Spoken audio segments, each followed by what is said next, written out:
नमस्कार दोस्तों, जैसे कि हम आप लोग को बताने चल रहे हैं आज सूजन से संबंधित इंजेक्शन लगाने पे जैसे मरीजों को सूजन आ जाती है उसके विषय में हम एक पूरी दास्तान उसका बताएंगे कैसे सूजन आती है और जिस भाग में सूजन आ जाए हमें क्या करना पड़ेगा। ठीक है, तो जैसे एडमिट मरीज को यदि सूजन आ जाती है तो उसमें हमको क्या करना पड़ेगा।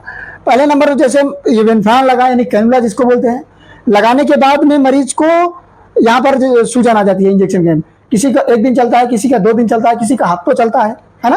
तो जब इंजेक्शन लगते लगते जैसे पेशेंट के हाथ में सूजन आ गया, फिर सूजन आ गया तो कैनुला खराब हो जाता है, उसमें इंजेक्शन नहीं पास होता है, बाहर से लीक होने लगता है और बाहर से लीक होने के बाद में अधिक पेन होता है मरीज को जिससे वो बर्दाश्त नहीं कर सकता है। तो हमको क्या करना होता है, कैनुला चेंज कर दिया जाता है। प्रोमेथाजिन नहीं, पेरिनार्म नहीं है, मेटोक्लोपारामाइड। बच्चे को उल्टी आ रही है, इंफेक्ट लगा दो। अच्छा, उसमें लेकिन ऑर्डर है उसका पेरिनार्म का। पेरिनार्म कब जवाना है? भाई मतलब होना था, ऑर्डर था सुबह से। हाँ, तो 3 PM पे लगा था। हाँ, 1 ml 10 ml पे डायल्यूट करके, लेकिन हाँ, अभी उसके बाद इंजेक्शन है नहीं। 1 ml देखो कहीं पे रखा होगा, है बच्चों के पास ना। हाँ। देखो पकड़िए, उस पर तो नहीं 1 ml तोड़ के रखा हुआ है, एक बार देखो होगा। और वहां पर पूरा सूजन आ जाती है। फिर अगर नेक्स्ट डे अगर हमको कैनुला लगाना पड़े तो बड़ा मुश्किल हो जाएगा मिलना उसका बिन। तो हमको उसको सूजन को हटाने के लिए क्या करना होगा, हमारे पास एक दवा है सुमैग। ठीक, एक हमारे पास क्या दवा है, सुमैग। इस दवा को हम उसके हाथ पर लगाएंगे और लगाने के बाद में बैंडेज से बांध देंगे उसको। जब बैंडेज से बांध देंगे तो ये दवा क्या करेगा कि सूजन को हटा देगा। इसके अलावा एक और होता है थ्रम्बोफोब। थ्रम्बोफोब का क्या काम होता है, वही काम उसका भी होता है। वो भी सूजन वगैरह आए रहे तो उस पर लगा दो तो वो भी पीछे हो जाता है। जैसे इंजेक्शन वगैरह लगाने पे वहां पर रेडनेस आ जाना जिस जगह कैनुला लगा होता है। तो इस सब चीजों को देखते हुए हमको, जैसे हमारे पास एक पेशेंट है, इस वक्त मैं आईसीयू में हूँ। आईसीयू का फुल फॉर्म होता है इंटेंसिव केयर यूनिट। ठीक, और मरीज को मैं अपने ढंग से केयर करता हूँ कि ताकि बच्चा है या एडल्ट है, माता जी बाबूजी जो भी हैं वो ताकि अच्छे से ठीक होकर बाहर वार्ड प्राइवेट में चले जाए।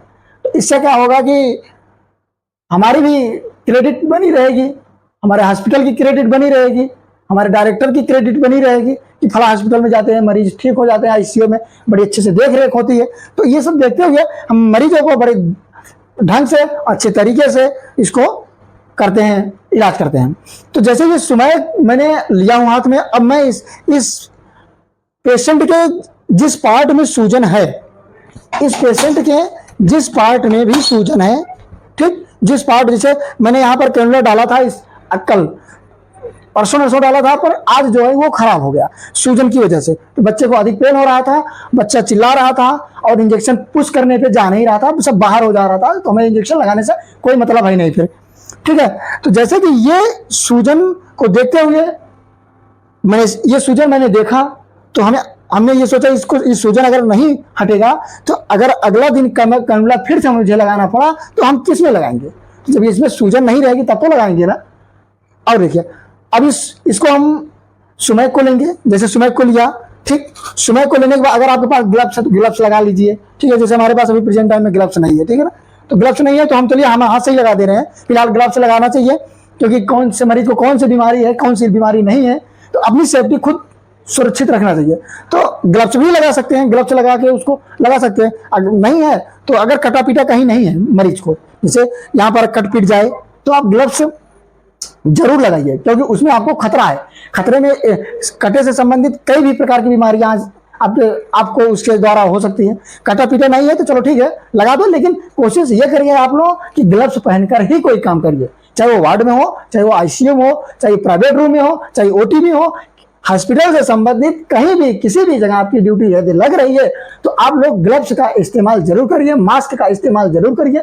फिलहाल मैं इसलिए नहीं किया हूं, मैं आप लोग को बताने के लिए क्योंकि उसमें आवाज थोड़ा फटी फटी आती है, मैं मास्क लगा लेता हूं। ठीक है ना, तो चलिए आइए टॉपिक पे चल रहे हैं, हम देखते हैं। तो ये जैसे सुमैग है, ये येलो कलर में होता है, एकदम गाढ़ा येलो। ठीक है, इसको सुमैग को मैंने हाथ से जैसे ये लिया। ठीक, अब मैं बच्चे के हाथ पर लगाऊंगा, जो इसका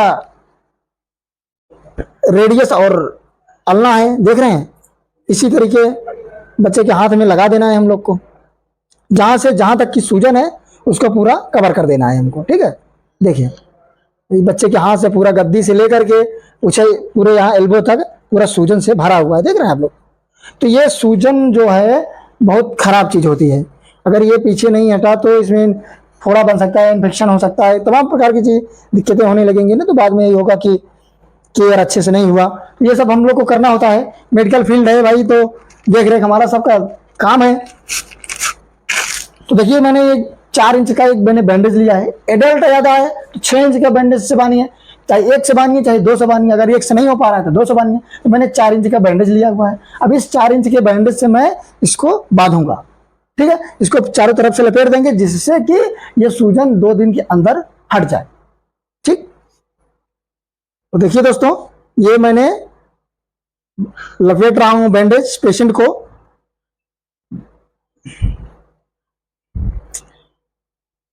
बच्चा है बहुत सीरियस है फिलहाल, बस ईश्वर की असीम अनुकंपा से बच्चा ठीक हो जाए जल्दी। काफी बच्चे में सुधार भी आया है, पहले से आज 2-3 दिन से सुधार काफी आया है बच्चा, जिससे जैसे कि ऑक्सीजन इसका मेंटेन नहीं हो पा रहा था, अब बच्चे का ऑक्सीजन मेंटेन है। ठीक है, आप लोग घबरा चिंता करने की बात नहीं है। तो जैसे अब देखिए मैंने लपेटा और बैंडेज ज़्यादा हो गया, अगर पूरे लपेट देने से क्या होगा कि जैसे जितने ज़रूरत है हमें उतना ही लपेटना है फिलहाल, लेकिन यदि बैंडेज कम पड़ रहा है तो 2 बैंडेज ले सकते हैं, अगर उसमें भी बढ़ रहा है तो बैंडेज काट करके उसको रख दीजिए अच्छे से, ताकि अगली बार सूजन आती है तो उसमें लगाने के काम आएगा। ठीक है ना, फिर हमको क्या करना होगा, एक टेप लेना होगा, टेप लेने से उसको चिपका देने से क्या होगा कि वो खुलेगा नहीं, कम से कम 2-3 दिन तक खुलेगा नहीं, जिससे कि उसकी सूजन भी पीछे हो जाएगी। तो सूजन पीछे हो जाएगी तो जो जैसे मैंने टाइट इसको थोड़ा सा बांध के रखा हूँ, तो ये भी क्या होगा कि ये ढीला हो जाएगा। जब ढीला हो जाएगा तो आप उसको हाथ से टच करके फील करके देख सकते हैं कि किस तरीके से इसको अब खोलना है हमको। ठीक है, अब देखिए ये देखिए मैं इसको क्या किया, बैंडेज से इसको बांध दिया अच्छे से, फिर एक मैंने इस पर टेप लगा दिया। ठीक, अब ये खुलेगा नहीं, बच्चा चाहे जितना हिलाए डुलाए कुछ भी करे खुलेगा नहीं। तो दोस्तों ऐसे जानकारी मैं अपने YouTube के माध्यम से, Facebook के माध्यम से, Instagram के माध्यम से आप सब तक पहुंचाते रहेंगे। यदि कोई भी गलती, कोई भी हमारी बात समझ में ना आए, कोई भी टॉपिक समझ में आप लोग को नहीं आ रही है, तो आप लोग कमेंट करके बता सकते हैं कि सर ये चीज़ नहीं समझ में आया है, तो हम उसको कमेंट में ही आपको बता देंगे, और नहीं बता पा रहे हैं तो हम आपको लाइव दिखा देंगे कि किस तरीके से किया जाता है। तो दोस्तों चैनल को सब्सक्राइब करके बेल आइकन बटन दबा दीजिएगा, जिससे कि हमारी हर एक वीडियो का नोटिफिकेशन आप सब तक पहुंचता रहे। तो दोस्तों हम नेक्स्ट वीडियो में मिलेंगे। जय हिंद, जय भारत।